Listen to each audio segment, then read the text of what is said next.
got to hustle it from the back.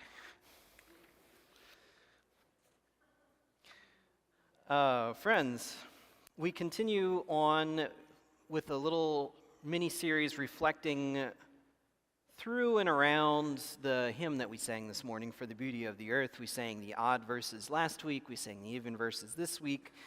I sometimes like to do this as a 3-part series. It's only going to be a 2-part series this time around. In 5 or 6 years, you can stay tuned when we come back to it at some point. I try to give that much space before reusing a sermon. But it's all part of a bigger, and I don't know if you've detected this theme over the first year or so of our time together, but it's part of a bigger not thought experiment, but a shaping of our minds to embrace our faith in a way that isn't just checking off memory verses or having a certain level of memorization or knowledge about what we believe, but inviting our faith in this God that we have contained in these scriptures in such a way that we can live it out through the way we experience the entire world, through us developing the lenses that God uses to see and has created the world, where we can see the love that is infused in all of these things, where it's more than just a set of knowledge, but it is an entire way of viewing and embracing and living within the world. So, that's where we continue on, and we were looking at the beauty of the earth as the creation itself last week, and now within that kind of creation venue and avenue and arena of thought, the time with which we have been gifted here on earth. It seemed like just a month and a half ago that we were having late May conversations, because it really was a month and a half ago, about it still being too cold in the morning to turn off the boiler for the season.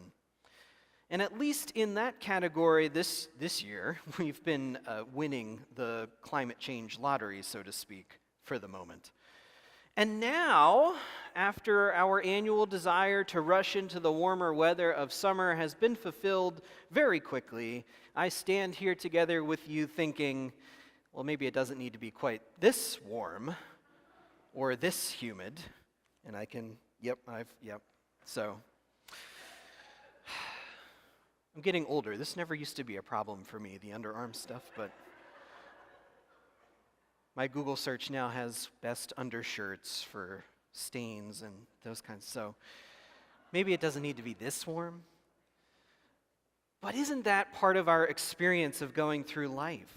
In each season, we encounter a number of experiences, and none the least, we encounter stresses and challenges and things we perceive to be negatives about each season of life, whether it's literally the weather or it's the things that we are going through individually in our lives or corporately in our lives together.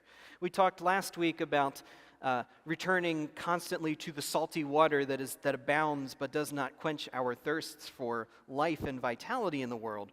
Sometimes we taste the salty water of life and start to look to the horizon for the promise of what is someday going to refresh us, to the day when we finally get enough something, enough money, when we finally have enough time, when we finally arrive at our desired destination. It's always someday. Envisioning the future like this can paint a picture of hope for the future, but it can also lead us to try to escape the unpleasantness of the present.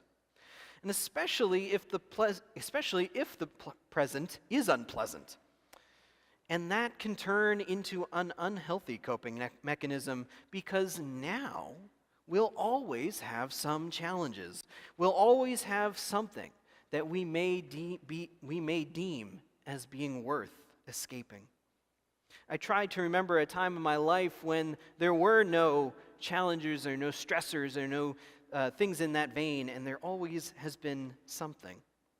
And that's the nature of living a human life in an imperfect world.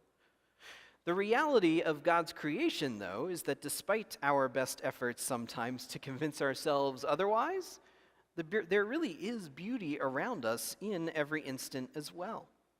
Creation is constantly giving praise to its creator. We see the flowers of the spring. We hear the bird song in the morning. Creation is constantly reaching for the reconciling love of Christ to be lived out in the creation, in the world around us. Think of how beautiful the clarity of the sky is when our smog is reduced.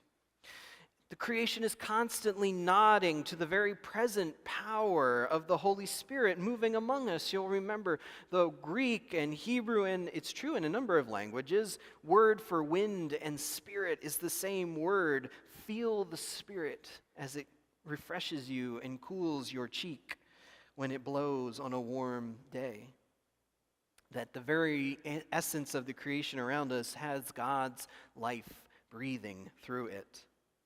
Tuning our eyes to see the movement of God, and our ears to hear the words of Christ, and our hands to participate in the Spirit's work leads us to live a life that runs counter to escapism, a life that is characterized by very real experience of the present and participation in the beauty of the world around us, accentuating and highlighting that beauty. And it is characterized by thanksgiving, as the psalmist says, and gives praise to God, as we identify the mark of the divine at work even in our toughest days. And a theology that avoids escapism is also anti-dualistic in its worldview, that we are so often tempted to summarize our experiences as today was good, today was bad. And often today had a lot of both. So when we experience the beauty in each hour, it does not discount that the world has challenges and that our lives experience challenge or tragedy or things that are not good. But also is able to, within each day and each hour or in each moment, acknowledge that there are both beauty and sorrow that can coexist. It's a both-and experience of the world, not an either-or. For the beauty of each hour. The psalmist of Psalm 136 urges the reader, the listener, to give thanks to God because of the beautiful and marvelous and splendiferous works of God, who is above all others. But the psalmist also remembers. Psalm 136 is a long psalm, and it does a lot of work recounting the story of God and the Israelites. All of the story of the faith that the psalmist has heard and remembers and experiences is remembered in this psalm that calls us to act in thanksgiving and praise. And the psalmist remembers not just good times, but also hard times. Times where the people and where the psalmist have gone through difficulties and have depended upon God to get them through. The psalmist remembers the hard times through a lens that points to God's faithfulness in the midst of difficulty and runs it all back through the refrain, God's love endures forever. The thing about hope and love and beauty is that they are not all a far-off someday experience, nor are they reserved for days when everything feels and looks picture perfect. But they are present even in the midst of our challenges. My photo app on my phone reminded me this morning that 3 years ago this Sunday, we had our first in-person worship event since March 2020 in Cranford. It was worship in the parking lot, which that venue for worship, over the 160-year history of that church to that moment, had been deemed a desirable place to hold a worship service by exactly 0 parishioners and 0 pastors. The last time they had worship in that space was when it was still a field, when they were breaking ground for the sanctuary that would hold their worship for the next 70 years uninterruptedly. But on that day in July of 2020, that parking lot at 10 a.m. was a place of most that hosted a most sacred hour of beautiful worship and prayer and thanksgiving, a proclaiming in our time that God's love endures forever. And I remember thinking through the experience of COVID as being this large albatross of an experience that has interrupted our normal, that was overwhelmingly challenging and negative and tragic and awful. I remember we talked about doom scrolling recently, a new hobby that I picked up in that March of 2020 as well. I remember one day very vividly that my doom scrolling was interrupted by a tweet. A singular tweet that stayed with me for the rest of the COVID experience, and today as well. The situation that the tweet was expressing was between a hypothetical father, and a hypothetical child, son, years after COVID, where the child was learning about COVID in history class. And it demonstrates that the child asks their dad, what was it like to go through that? And the child was apparently very young during COVID, so only has a few memories of it. And the father explains how difficult it was and how challenging and how many unknowns there were and how hard it was to lose loved ones and friends or to have everybody connected to somebody who had loss. And out of curiosity, at the end of the tweet thread, the father asks the child, "What was your experience? What do you remember about it? You were so little." And the son in this instance responds by saying, "The main thing I remember was being with you. All of those times you would have been at work and we played together. All of those times we were together. And sometimes I miss that."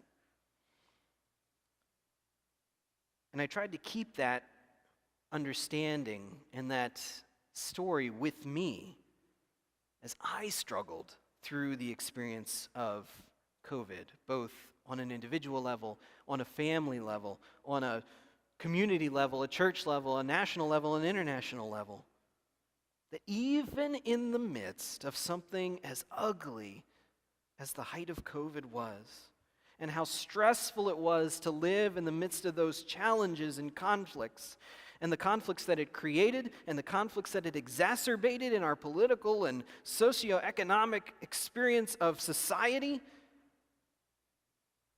that same photo app almost every day has a memory from 2 years ago or 3 years ago, reminding me that there was a time where a 20-month-old in the middle of April stole my laptop, closed it, and declared that it was time for a dance break in the middle of an overwhelming workday. And I have pictures and moments that never would have been in our family if we were all at work and at daycare under normal circumstances. And I have stories from folks in church that I may never have gotten as close to because of the extra time COVID afforded in some ways in ministry. And from friends who may never have encountered Christ's love in the same way without this massive interruption of normal. COVID was not good, is not good. But even in the midst of something so ugly, there are beautiful expressions of God's love. Every moment, each hour we share is a precious gift from God. In each hour, we can find the beauty of creation. We can see the image of Christ in every person we encounter. And we have the opportunity to love and to be loved, which sums up a lot of the purpose of our living in this creation. Despite the lingering chill of winter this year, the lingering mildness of winter this year, and summer's sudden and humid onset, I remember very vividly the leaves coming fully onto the trees this year, and I really noticed how beautiful life is when it comes into its season. And maybe that was because of the filming process for those Lenten videos that focused on the beauty of creation and resurrection, and it's preaching to us this gospel of resurrection all the time, that slowed me down because I was looking for just the right shots out in creation. but it reminds us of how vivid the transformation from death into life really is.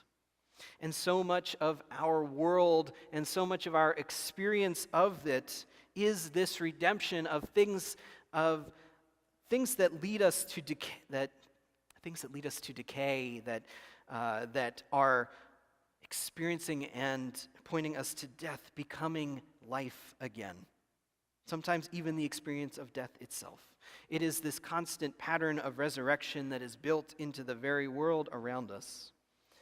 And the time we have gives us hope, because Christ had come into our very experience of time to renew us, to revive us, to lead us to resurrection, and to point us to the way that leads us to that place.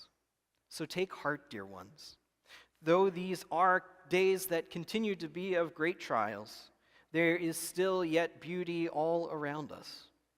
So we keep our eyes focused on God, on the horizon that God sets for us, to see the beauty of today, and to be reminded that we drink from the source of all living water in Christ himself.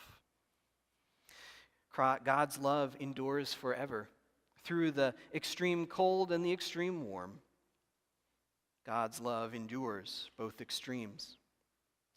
And we are reminded of all times that the psalmists say, the world is full of God's unfailing love, and that love endures forever. So let us join the psalmist in giving thanks.